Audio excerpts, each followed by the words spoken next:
L'entretien des patriotes, bonjour à tous, heureux de vous retrouver. Michel Simès, sa chaîne TV dédiée aux fake news. Charlatan TV. Avant de répondre à cette question et traiter de nombreux sujets d'actualité, vous connaissez la coutume sur cette chaîne, je commence toujours mon entretien par remercier ceux qui m'ont permis justement de le réaliser car ils m'ont financé à l'aide des merci rémunérateurs. Et aujourd'hui sont à l'honneur Mister Guili Guili, Gilles Nourreau, Bernard Bédouré, ma chère Anissé, Littlewood, Philippe Bohen, Claire Dumay et Jean-Claude. Merci à tous du fond du cœur.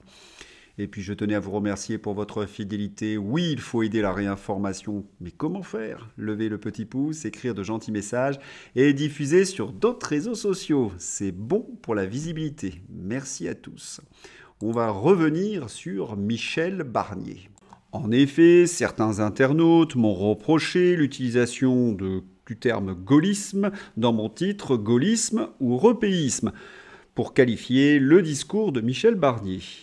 Il me semble que mon entretien ne laissait aucun doute sur ce que je pense du personnage. Mais attention, le terme gaulliste est utilisé par la presse aux ordres pour qualifier Michel Barnier.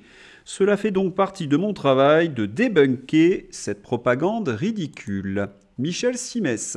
Comment lutter contre les fake news sur la médecine? Michel Simès annonce le lancement d'une chaîne de télé pour lutter contre les fausses informations. Ah, Michel Simès et fake news dans la même phrase, c'est presque un pléonasme. Mais bon, pour bien comprendre la provocation de cette chaîne TV dédiée aux fake news médicales, revenons sur le parcours de Michel Simès. Michel Simès est un ancien médecin qui s'est fait connaître du grand public comme animateur TV. Là, il a gagné ses galons en popularité et il en a profité pour s'immiscer dans les réseaux macronistes. On le retrouve par exemple comme membre du comité olympique qu'il intègre en 2018. Le comité d'organisation s'est associé au collectif d'experts indépendants pour une France en forme, dont Michel Simès est l'un des membres actifs, pour saisir l'opportunité des Jeux et en faire un accélérateur au service du sport santé. Ah, il me semble qu'il y a une coquille dans cette présentation. Relisons. Pour saisir l'opportunité des Jeux et en faire un accélérateur de carrière au service de Michel Simès. Cela me semble plus juste, car enfin, le sport santé... Ah, le prétexte, Michel, parce que plus tard, Michel Simès défendra l'enfermement des Français durant les confinements. Michel Simès devrait d'ailleurs sortir un numéro spécial sur les conséquences sur la santé des Français de l'enfermement. Tiens. Voilà, depuis 2018, Michel Simès n'est plus un animateur télé, non, il a pris du grade, il est devenu attaché de presse de l'Élysée. Illustration avec l'affaire Amélie Oudéa-Castéra Dja. Amélie Oudéa-Castéra est une femme extraordinaire, c'est l'une des meilleures ministres des Sports que nous ayons eues. Le soutien de Michel Simès à Amélie Oudéa-Castéra. Il est l'un des invités de C Hebdo ce soir à partir de 19h sur France 5. Pour bien comprendre cette séquence, cette plaidoirie enflammée, il faut savoir que Michel Simès défendait la nomination d'Amélie Oudéa-Castéra Dja au poste de ministre de l'Éducation nationale en janvier 2024. Et c'est, selon Michel Simès, la meilleure ministre que nous ayons connue. Mais la carrière d'Amélie est jalonnée de scandales, de conflits d'intérêts. Faut-il rappeler celui du Stade de France, de cette fameuse finale, où elle a continué à accuser les supporters anglais contre toute logique, alors que chacun savait de quoi il en était. Elle est également pointée du doigt par toutes les fédérations sportives, de rugby, de tennis, de football. Bref, elle a fait l'unanimité contre elle. La Fédération française de tennis a fini par reconnaître non seulement ses mensonges sur ses rémunérations, elle a dirigé la Fédération française de tennis féminin, mais bien plus grave, comme toute bonne macroniste incompétente, elle terrorisait ses subordonnés. Oh, j'en aurais pour des heures pour expliquer tous ces conflits d'intérêts et ces coups tordus, ne serait-ce que cet épisode de la baignade de la Seine. Mais, vous le savez, les mensonges d'Amélie sur l'école publique de son arrondissement, le 6e, très bourgeois 6e arrondissement, l'ont obligé à démissionner le 8 février 2024, moins d'un mois après sa nomination. Elle avait bu à l'occasion sacrément la tasse. Il fallait donc être en service commandé par l'Élysée pour aller défendre Amélie à la télévision. Donc Michel Simès, petit télégraphiste d'Emmanuel Macron. Et c'est également un homme d'affaires, un homme très riche, un millionnaire, ce Michel Simès. Nos confrères du magazine Capital ont cherché à savoir combien pouvait gagner Michel Simès et ont donc sorti la calculatrice dans leur dernier numéro de juin 2018. Selon eux, l'animateur toucherait 15 000 euros pour chaque diffusion des pouvoirs extraordinaires du corps humain. Il en anime 4 par an avec Adriana Carambeu. 10 000 euros à chaque diffusion de Tout le monde joue. Il en a animé 5 en 2017 avec Nagui. Tout ça sur France 2 et 15 000 euros par mois pour l'animation de ses émissions Allo Docteur et le magazine de la santé sur France 5.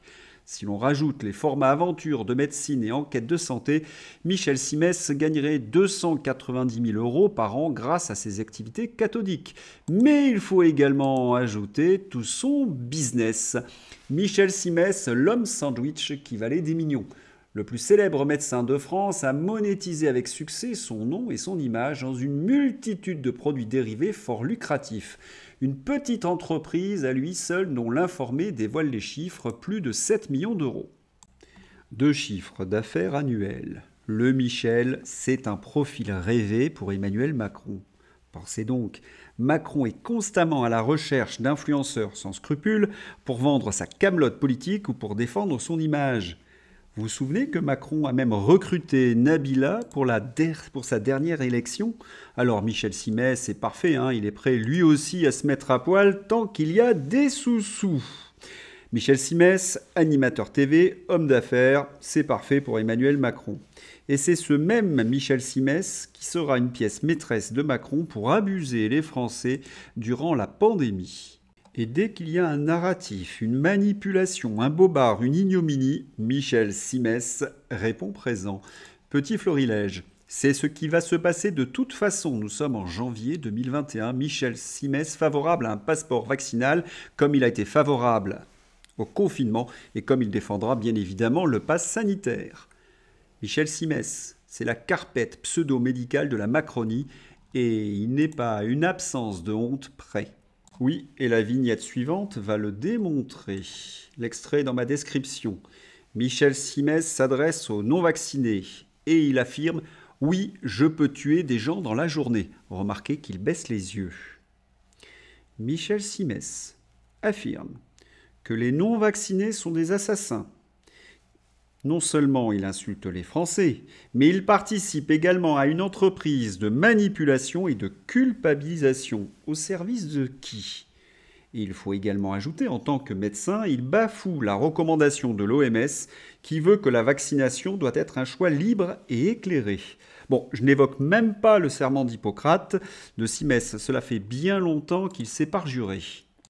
Tous les matins, je me regarde dans une glace en pensant au mensonge de Michel Simès sur la transmission et ses propos injurieux. Je rappelle que le pchout ne protège pas de la transmission comme le démontrent les schémas épidémiques proposés par l'OMS.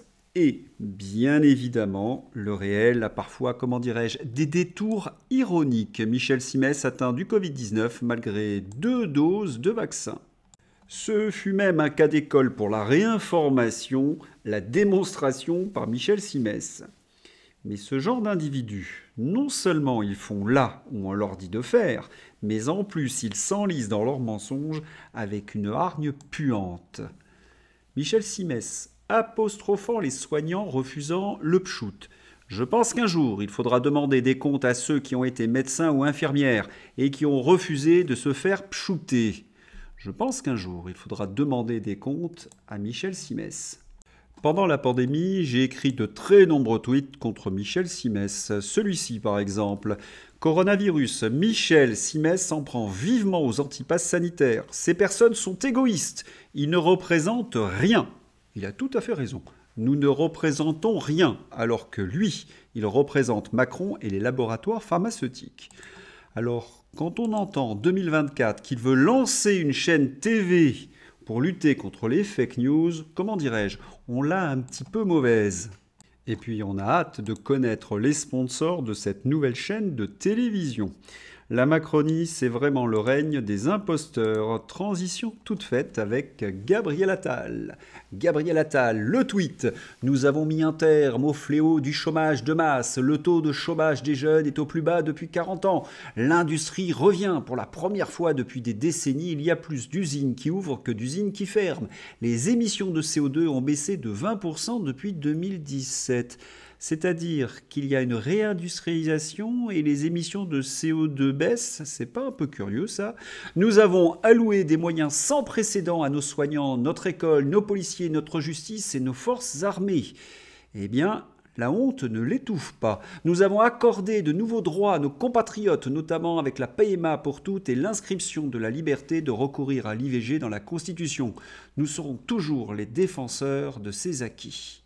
Que pensez-vous de ce beau discours? Oui, c'est un tissu de mensonges. Allez, on y va. Les seules usines que les macronistes sont capables d'ouvrir sont les usines à mensonges. Philippe Murer. Pas trop honte, Gabriel Attal, de mentir ainsi sans vergogne. L'industrie revient. Depuis mai 2017, la production industrielle a chuté de 7% en France. Vous êtes vraiment le Premier ministre du mensonge. Et puis il faut regarder d'où viennent ces emplois. Le secteur public a à l'origine de 75% des créations d'emplois depuis un an. Que dit la Cour des comptes? La Cour des comptes suggère dans un rapport une suppression progressive de 100 000 postes dans les collectivités locales qui emploient environ 2 millions d'agents publics, ce qui permettrait une économie importante. Vous avez compris la magouille? On est presque là de l'expliquer à chaque élection. Leur petite recette pour faire baisser légèrement les chiffres du chômage. Cela consiste d'abord à radier des chômeurs de certaines catégories, puis à embaucher par l'État des contractuels, enfin ouvrir des stages aux jeunes. Cela coûte cher, cela augmente le déficit et c'est inefficace sur le plan économique. Mais cela permet à quelques imposteurs de faire le malin à une tribune de l'Assemblée nationale. Et oui, Gabriel Attal comme Michel Simès, la tromperie fait partie de leur ADN. L'école de la République est la mère des batailles. Nous nous opposerons à toute baisse du budget de l'éducation nationale. Tu as baissé le budget de l'éducation nationale de 700 millions d'euros en février dernier. Fin du tweet. L'ex-ministre Gabriel Attal ment éhontément et ne précise pas que le gouvernement dont il faisait partie a réduit le budget alloué à l'éducation nationale de 700 millions d'euros en début d'année 2024. N'oublions pas également que pour les Jeux Olympiques, ils les ont trouvés ces milliards. Où les ont-ils pris? Gabriel Attal, toujours, en tout cas un petit parallèle à faire.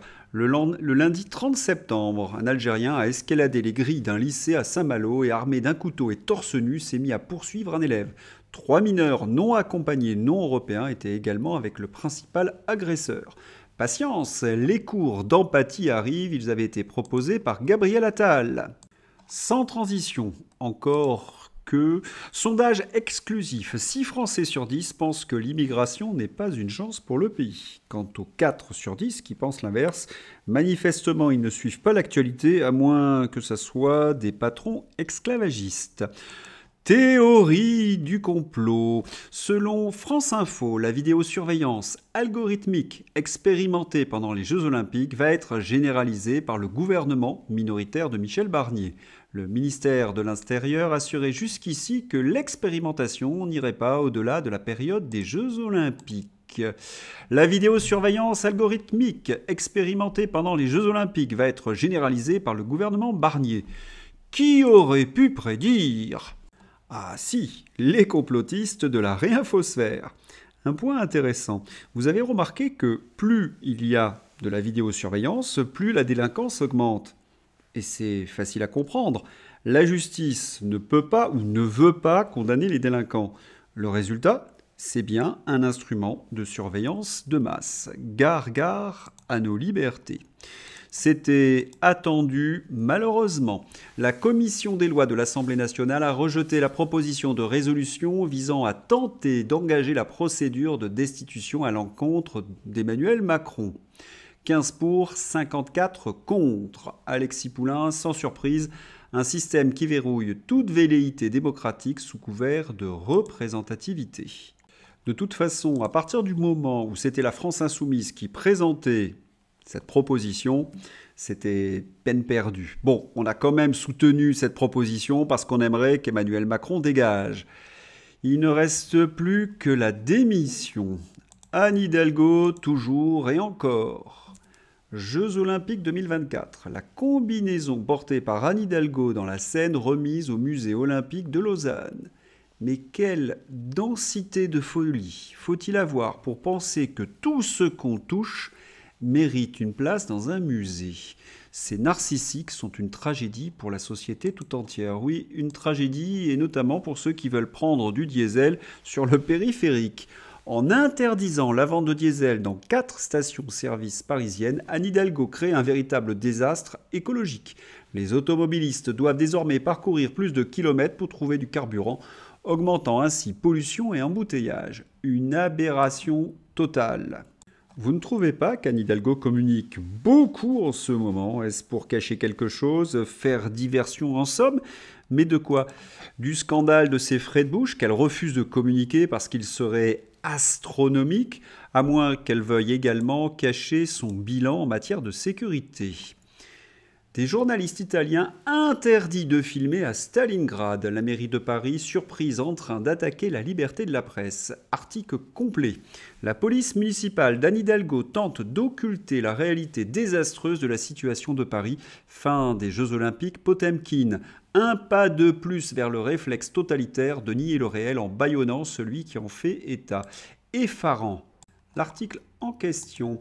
Le quartier de Stalingrad à Paris est tristement célèbre pour sa crise liée à la toxicomanie et aux clandestins qui le peuplent. Eugenia Flore, journaliste pour l'émission italienne Fuori del Coro sur Mediaset, s'y est rendue récemment pour documenter la situation des crackheads, souvent étrangers, qui vivent dans ces rues. Cependant, alors qu'elle interrogeait des usagers de drogue qui lui disaient qu'ils étaient arrivés en France il y a quelques jours et qu'ils n'avaient pas de papier, elle a été stoppée par la police municipale. Fiore, surprise par cette interpellation, s'est vue expliquer par les agents que filmer dans la rue nécessitait une autorisation de la préfecture. Un argument qui, bien qu'imposé avec autorité, n'a aucun fondement légal. En France, il n'existe aucune loi exigeant une autorisation pour filmer dans un lieu public, sauf cas très spécifiques, ce qui rend la démarche des policiers municipaux d'autant plus troublante. Interdiction de filmer la misère à Stalingrad, un argument fallacieux. Les policiers municipaux ont avancé une justification des plus étonnantes.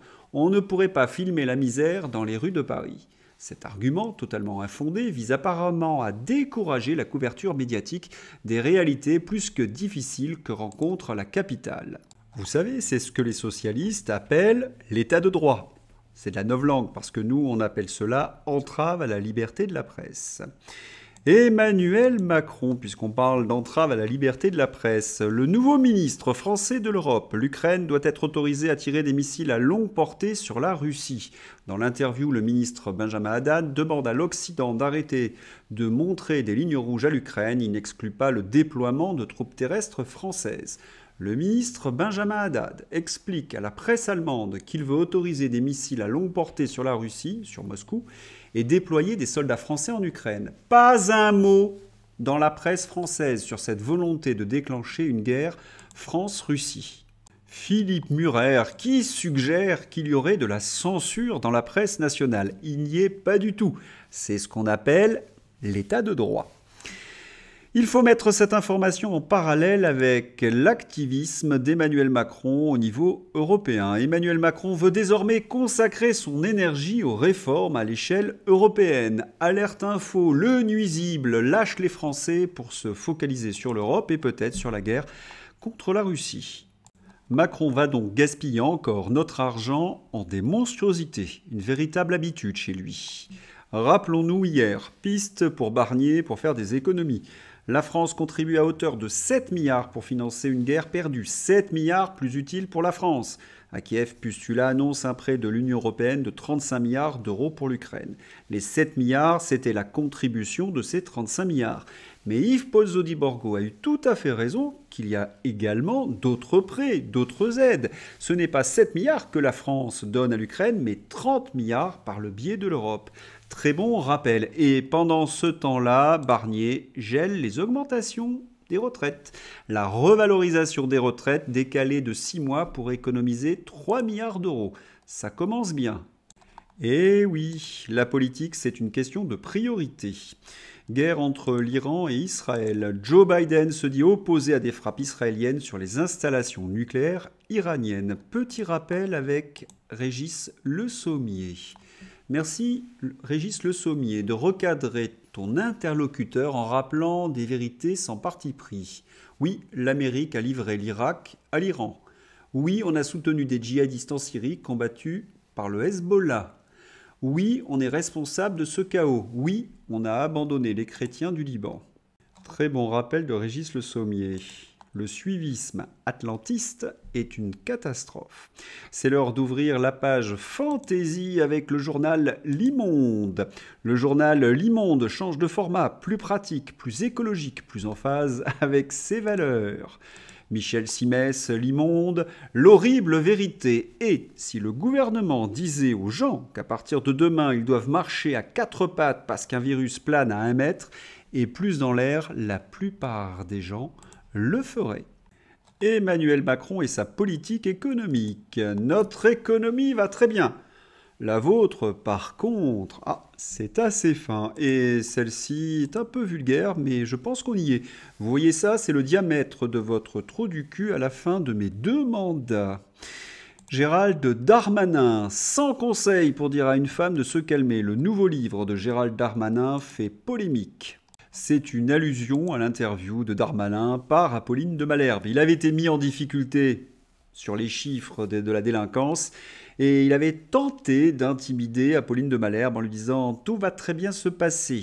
Elle l'avait très mal pris, elle était montée sur ses grands chevaux. Un très bon rappel donc humoristique.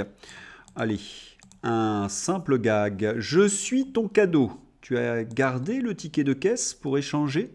Oh, le mufle! Certains d'entre vous ont pu s'étonner que je ne traite pas aujourd'hui cette information, notamment l'exclusion de Pierre-Alain Cotineau. Il se trouve que ce format ne me permet pas de traiter ce type d'information. Je réserve donc cette information au salon de conversation. J'espère que vous avez apprécié cet entretien. Je vous souhaite une excellente journée. À bientôt. Au revoir.